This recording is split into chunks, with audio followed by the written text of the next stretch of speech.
Yeah, she does have a save in the 10 Oracle. seconds remaining. That's true. Howl also makes you pretty strong. Every little, like, even the Howl on the 5 Death Prophet seconds is quite significant. The HP Okay. regen and everything.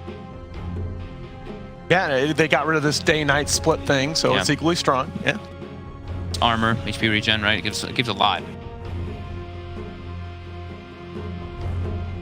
Final pick of our second is OG's. I think I like the Nyx more now, but Yeah, I do it's too. different. It's like the Tiny's better for the lane, but the Nyx is better for the overall game. And I think you can hunt DP with Nyx. I mean, even with the save. That is not what I thought we would see. Choose your hero. Is that Core Phoenix? No. Oh, I think that's JRX Phoenix.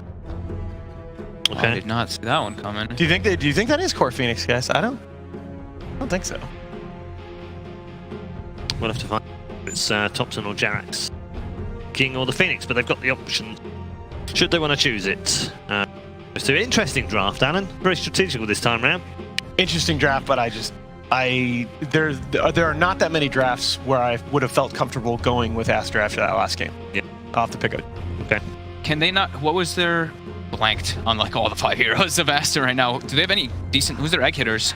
They have Lycan. Lycan, and that's They have Ten DP. seconds. DP's not going to do much. they damage. kind of just Lycan, right? Batrider, Oracle, and ET. So they do not have good egg hitters No. at all.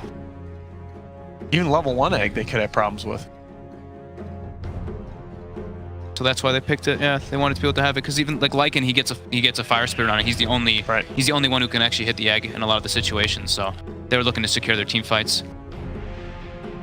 And he's the counter initiation also to the Batrider, right? If Batrider does go in, the Phoenix just dives in and gets the egg off in the back lines. That's a good point. That's the old counter that people used to do, right? Just the counter initiations versus it. So yeah, that's okay. A little bit different of approach than I expected, but Interesting to see how it works out. not a team fight. All right, thanks very much, gents. Our panel are settled then, and we are settled here at the desk. Time to head back inside the Spodek Arena for game number 2.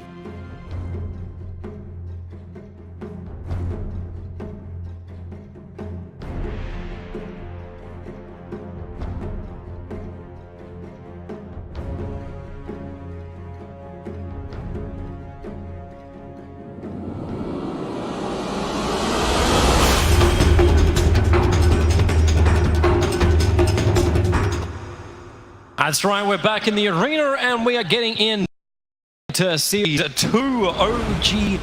1 game up, it looks solid for them. We're going to game number 2, and once again, I think solid is the greatest way, Kyle, to describe this lineup from OG. It is comfort zone. We're looking at, would you believe, a Topson monkey.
Phoenix and a Beastmaster. That's a good question. It's a strange choice too. Just I feel like Monkey King as a hero concept just counters everything Lycan wants to do. If he drops his ult, spawns all his creeps, tries to run at you, you just throw down the Wukongs and sit in it. You get tons of bonus armor, and all of a sudden all of Lycan's minions get hit. It's a very weird decision, but I think Aster realized, like, we've got to try something different, and they've went for more of this mid-game focused lineup that can actually pressure objectives a lot earlier. So they combo that with the DP, you know, the bat ET combination, great pickoff, great scaling potential as well. You know, I don't want to repeat everything Fog said about the ET hero, but it's quite good. It all still applies. That's the reason why Fog says it. And Fenrir is trying to zone out Jirax on the top lane just by punching pretty hard into him, but it's making it difficult. Like it's 4-1 versus a 1-0 on the CS Beastmaster versus the Lycan.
And Notel finally comes back to the bottom lane, but he's using Brain Sap to try and get his life up, but having the clarity cancel is going to make that a little bit more difficult.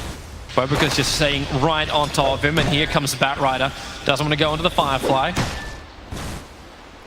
Just holding back for the moment and just allowing the sticky napalm stack onto ILTW. Do not give him the space to get any level of CS. Because I think if he skilled Flame Break, he would have actually found a kill by now. Now, wow, Bobica's in trouble. There's Sleight of Fist steering chains. Yeah, I think Bobica's actually dead. Sleight of Fist bouncing around through the Centaurs, but Notel's wave attack at the end. He's been sitting on a beast stick of life, but that's a big enough stick to get a kill, and now a potential denial out to the small camp. XSS trying to wait for the right time. He will be going to get the rebuttal. And Oracle's already straight back onto that bottom lane. This is pretty early, but it does feed over that first blood. And relatively even once again, the mid matchup, heavily favoring TOPSON for now. I point to the decision from MUSHI just to expend so much mana on the opening wave. He used 4 nukes on the first 2 creep waves, so he hasn't really had mana to spam out on TOPSON. He's just funneling mangoes to himself, but TOPSON might be south, but he should have more net worth. Just had by less regen overall. And they're actually separated by about 200, and with the consumption of the mango, you're actually making that 300 to 400. There is a creep wave pushing under, but look how TOPSON just blazes straight underneath the tower, gets 4 stacks up. He doesn't have the Boundless Strike available, so MUSHI also out of Spirit Siphon charges. TOPSON's just going to solo down MUSHI. Support was coming in from ASTER. But it comes way too late. Bobica and XSS just not involved. You just said Bobica and XXS. The offlane just ran mid to watch MUSHI die. There's nobody pressuring this ILTW Ember. And in the meantime, top Seb is dumpstering this Lycan with the assistance of Jerax. Seb is #1 net worth. He's 500 to 600 in front of Sylar in net worth. Middle tower is under attack. This is not looking good for Aster. You're going to need some heavy rotations, but my concern with their lineup is you look at it, who actually makes the plays? You blink required initiation on the Batrider, and sure, MUSHI, you'd look to see him move to a lane, like start shoving a tower down, but Seb's just going to mirror him on every movement. MUSHI's really not in a place where you can even think about rotating. He's going boots bottle, but he has 70 gold.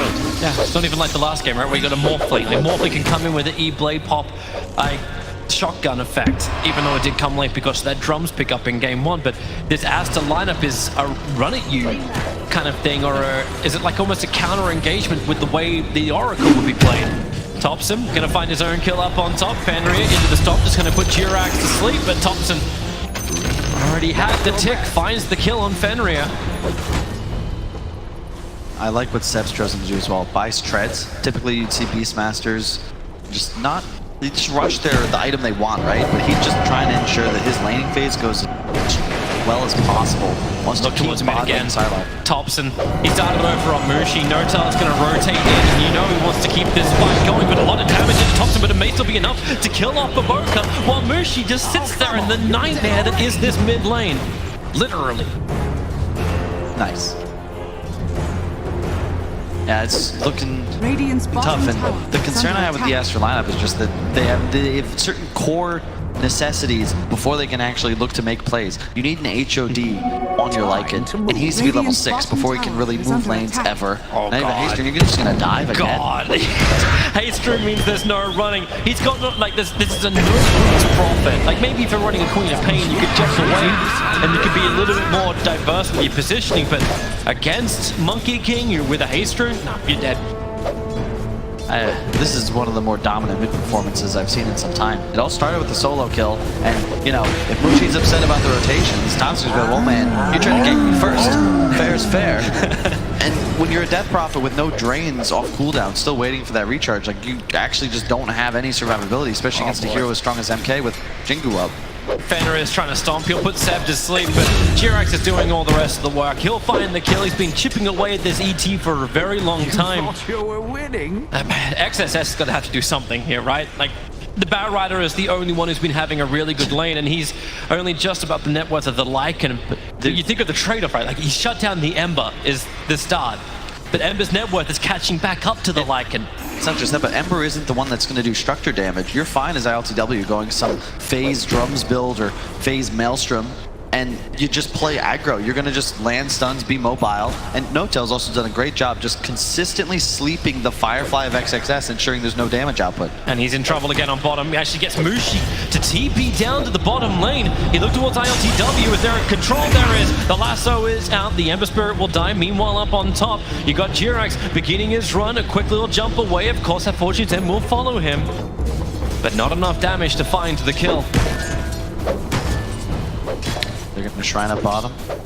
Nice job at XXS. You don't typically see lasso leveled up at 6 all the time, but now that there's a little bit of damage, I think it's value. It's a pretty big change, to be honest, because now, of course, Napalm will increase the damage. That Invis rune's gonna get burned just to try and survive this. TOPSON was already thinking of starting with a level 4 Boundless Strike. Not a single point up into Tree Dance. He is just a full lane presence with a 4-0-4. He has Medallion as well. He's doing so much damage with Max Jingu. Once they have the Vlads, can they just like slip into Roshan and ASTER can't do anything about it, right? Because Seb is actually going to buy it in now. Like he could just walk to the side shop and Vlad's is done in under 9 minutes. I just love, again, the way OG move around the map. So they're bringing TOPSON and Phoenix top. You have Ember sitting mid against DP now because Mushi's been crushed so hard that he can't actually pressure LTW. Oh, the scan. They thought Fenrir was to the north. That's where the Icarus died from. Jirax went up that way. But they'll find Fenrir over on the side. He'll start the stomp up. Just trying to stop TOPSON from just slapping him into oblivion. But I hate to tell you, Fenrir, it ain't going to stop Seb. And in fact, TOPSON just reaches around the Beastmaster and then looking for the fight in towards mid. He's got the buff up already. Slapping down so much damage into Lycan. It's a triple round to commit from ILTW to find that kill. Mushi, can he actually turn any kind of damage around? It is a level 1 exorcism. It doesn't do enough damage. And even with Oracle sitting behind, there's nothing a level 3 Baboka can do. It's like watching a grandmaster play chess against someone that isn't. Because TOPSON, you'd think, oh, he's just going to interrupt the stomp here. They're going to find the kill. But he's already thinking about the next play as he's killing the ET. They let him get the last hit so that he gets the Jingu proc, and he can just TP mid, pop Medallion. That takes Solid with 20% HP in a swipe. This is nice from XSS at least. He gets sticky napalm chances over on the bait. He's dying anyway, but at the moment, if you're ASTER, you'll take anything you can get. Maybe not losing your number 1 net worth, however. They got 4 bounty rooms, that's something. And maybe even the arcane. Oh! LTW says no. And your one benefit is LTW's game is quite poor, but the problem is it feels like every single one of ASTER's cores is in that same situation. And once again, XXS is going to be rushing the Blink Dagger. You're in that same conundrum. Like, it's not going to increase his ability to stay in lanes. It's going to be about Cloud9's rotations, but both of the cores he'd be finding kills with require the usage of huge ultimates to actually have the damage to find kills on mobile cores, specifically like Ember Spirit, who you gotta figure is gonna be your target here. And it's not like you got a support that will bring the burst damage to find the kill. Like, exactly. Like if you had a Lion on your side, maybe this would be even more of a good reason. But OG understand that ASTER cannot fight for the moment. They smoke up again. 3 heroes on the bottom. Seb is the one forcing in the lane. This will force some kind of opening. At the same time, they're looking at the Batrider. Water's planted down. You've already got your Wukong command and your Fiend Script doing short exercise. It's delayed once again on this Blink Dagger. Again, the next move. He's going to TP top. He's got Jingu up. He'll run onto the ward, but he still might find Fenrir or Baboka. I think he did. Jumps down to the trees. Yeah, he knows exactly where he is, but no, has to start again. Baboka, 3 hits, 4. There's just disarm. Takes a little bit longer. He can force promise. And maybe Sylar can get some revenge here. TOPSON is actually being locked down for the moment. He may still get the kill over on Baboka at the end of the false promise, but it won't matter if Lycan can get something as big as that. MUSHI needs to be able to survive. He cannot let more momentum go the way of OG, but as I say that, goodbye Fenrir underneath his own tier 2 tower on bottom. OG just playing in 3 lanes at once. And I think TOPSON forgot Oracle Q actually purges off the Jingu Mastery stacks, so the Boundless Strike was not enough damage to finish him off just then. And at least the Lycan found something. That was some good money. That was a good streak to take. He's building into Necrobook as his primary item on this Lycan after getting the Dominator. It's the standard Lycan build, but the concern is every time you use your ultimate, you're relegated to just a jungle farmer for the next 2 minutes. That's what we see Sylar doing here.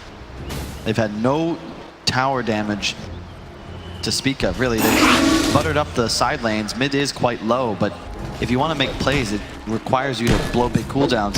Checking out the heat map, you can even see Sylar just really not able to get involved in this game just yet. And their draft is supposed to peak around this timing, that mid game. Find a tower, move to Roche. Utilize these big abilities for structures. Yeah, but it's just not happening. TOPSON again getting aggressive in the mid. As only have to charge away. MUSHI really wants this fight, and he won't. No, really? Not enough damage into the mischief, and Monkey King will survive. OG's just playing this game so fast. They smoke immediately as well. I believe this will be a warding mission from No-Tail. He's just got the one. The bird as well to scout out high ground to ensure he'll be able to place this ward undetected. He may be able to reach the Lycan. LTW is up here, and I'm looking at Ember Spirit walking around with a haste root in the bottle. It's just so cool because they smoke, and it just makes ASTER smoke back at them, and there's no play really being made. It's gonna work. Blink up, Lasso, already on the Ember Spirit. No-Tail looking at his charge out. They're just flittering it up, but here comes your Sleight of Fist. Defensive Spirit jump back from my LTW. Sylar has to go in to the Wolf Form to keep up with that hasted Ember Spirit. He'll be able to do so, but the rest of OG has now arrived and run all the way to the tier 1 tower of OG, and ASTER don't want to be there. Jiro jumps in, the perfect supernova, and the slap down from TOPSON. The Wukong command of 3 heroes caught inside of it. Fenrir will be able to walk off, but now, thanks to the fact that Jiro's down the supernova, everything's up cooldown. They continue the chase over on Fenrir. Oracle and the ET supports have to be so sacrificial, and TOPSON just watches. You know he did that on purpose too. It's crazy. It's like he doesn't have to think as much as other people about his raw mechanics, so he's got the time to consider, you know, what do I do next, and what's the best way to psych out my opponent, whether that's a chat line usage, a leisurely rest in a treehouse, XSS. right into the Roche pit. Steve King Roshan's with couriers have given him extra information. He's fireflying around it. That jumps in, and they've already got it, and there's your grip. XSS is in a wall. TOPSON will take the Aegis to the Immortal, and the ET who just respawned in. Now, the stomp comes too late. And you see ILTW actually running it into the pit because he was like, oh, I want that. He had cleared a spot, but TOPSON apologizes because he's already picked it up. And can you blame him based on the net worth? He's going to have a Deso finished real soon, and you can see the way he's utilizing this hero, it's all around the Boundless Strike with the Jingu proc up, and he's been so active that even right here, That's not enough to slow. In fact, TOPSON's just going to throw out the Boundless Strike. No-Tail, they already burnt the Fiend scripts. That's not extra CC against that Lycan.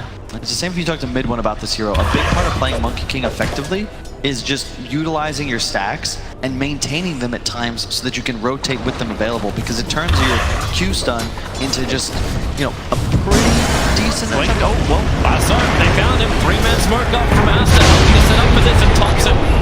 Oh, there's the Aegis Immortal Burn, but remember, OG, you're next to their tier 1 tower. Support comes thick and fast, and they're looking for their opportunity. No ET splitter. Like an ulti is off corner. Sylar waiting in the tree line, but the Blink Lasso has already been burned, and they are leaving. ASTER got what they wanted. They forced heavy rotations from OG. Now they can repair and farm up the mid and the top. But is that really what they wanted, though, Toby? You'll take anything you can get, and space to farm, delaying the game, you're okay with this. You use your lasso and your Earth Splitter, and all of a sudden you get, yeah, sure, you killed Aegis, but OG have traded that for the next 60 to 120 seconds of utter map dominance, and you can see them just swarming towards the ASTER side of the map with no fear. Yep. TOPSON's just bouncing through the tree line. Oracle's the one being chased. You'll see TOPSON. TOPSON starts off with his own boundless strike into the Wukong command. This is early, but it won't matter if Oracle goes down. MUSHI wants to fight the Bane. They've gone in deep, pops out the Exorcism. No tell, taking so much damage. Your brain steps some life out of Fenrir to give him a little bit longer sustain. And with Lycan's ulti and that level 1 Necrobook, they want to get in, but it doesn't matter. The Boundless Strike just mops up everything that ASTER is throwing at them. Just so well played by OG. They've got such a great innate feel of the fight, and they have Roar available. They could potentially make a move, but Oracle's respawned. It's just cool play. You sort of, it's like they feel ASTER could be popping ults to re-engage. No Tails diving forwards. He dies, but it's your lowest net worth. You just don't mind. And the rest of OG reposition on the high ground, taking a position where if ASTER want to continue pursuing with these big ults, they're actually still going to lose the fight, because OG had the ability to assemble their firing line. You'd be walking into a Roar and a ton of damage from ILTW. Now that the cooldowns are built, or burnt, mid wave is already at the tier 2, rotate towards top. That advantage, it was only 3k through the laning phase, has grown up to 6, almost 7. They're going to get a tower. And with the Syrian Chains into the Sunray, Death Robber has to defensive heal. Scepter is under control. There is No Tail, Fiend Script doing some work. The Storm will create a little bit of space thanks to Fenrir. And now maybe with the Silence and the Lasso, it's ILTW, but no. Seb, he's there for the raw timing, keeping the Bandrider in position. They have to run away from the Supernova. No stun screen for ASTER as they burn. Everything roaring with the rampaging OG. Goes all the way forward. MUSHI will go down. The Aegis Splitter will do a little bit of work, but still not enough. Heavy buybacks in from ASTER to keep some level of defense going, but OG just disengage. Dire's middle tower is under attack. Really not much to say. Folks at all. Oh my god. This is what you can talk about. Running forward. There's Nightmare available. Maybe with the Boundless Strike being missed by TOPSON, they'll have a chance. No. Sylar has nowhere near enough life to sustain through this.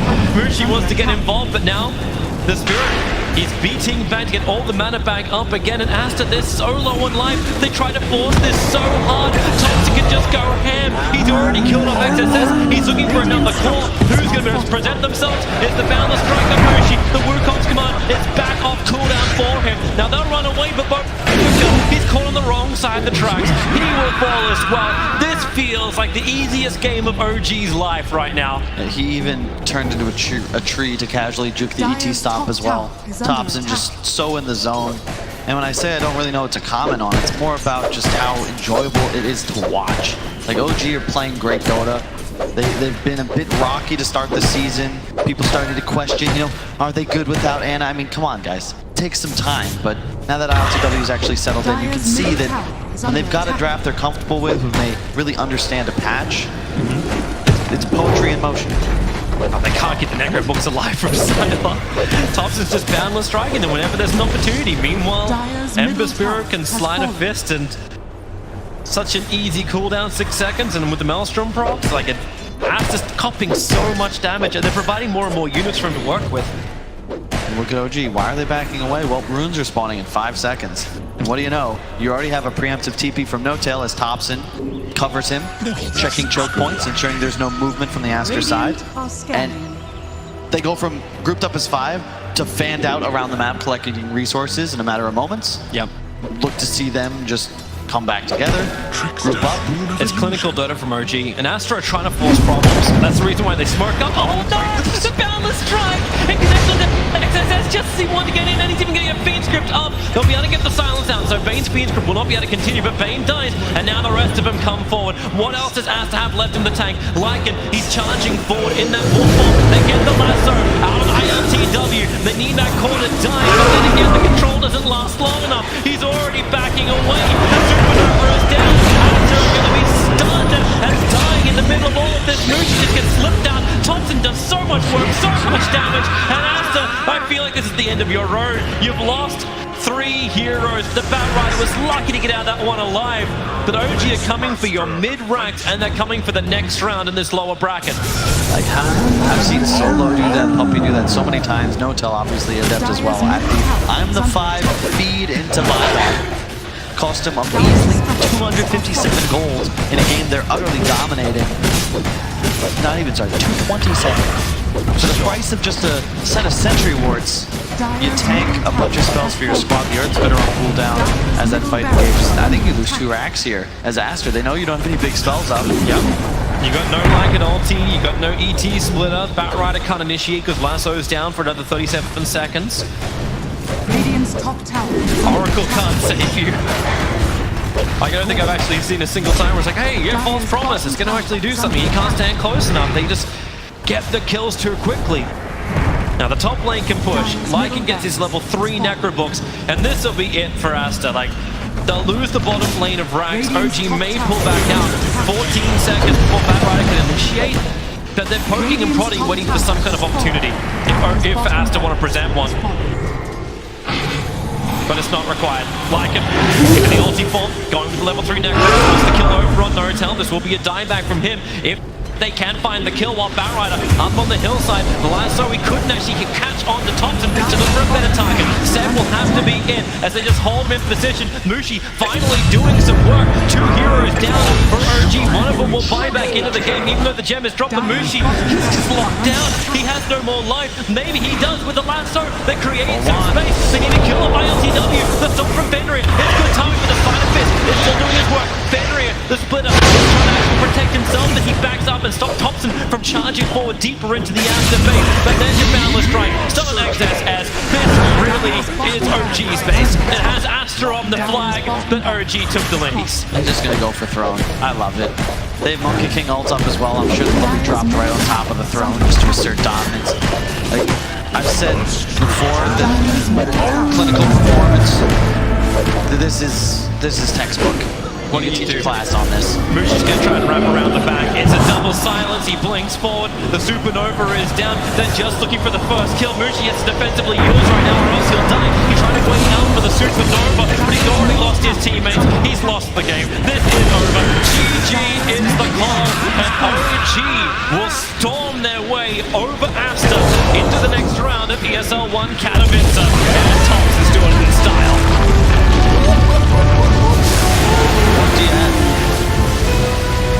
How do they go against the next opponent? Because OG don't have to think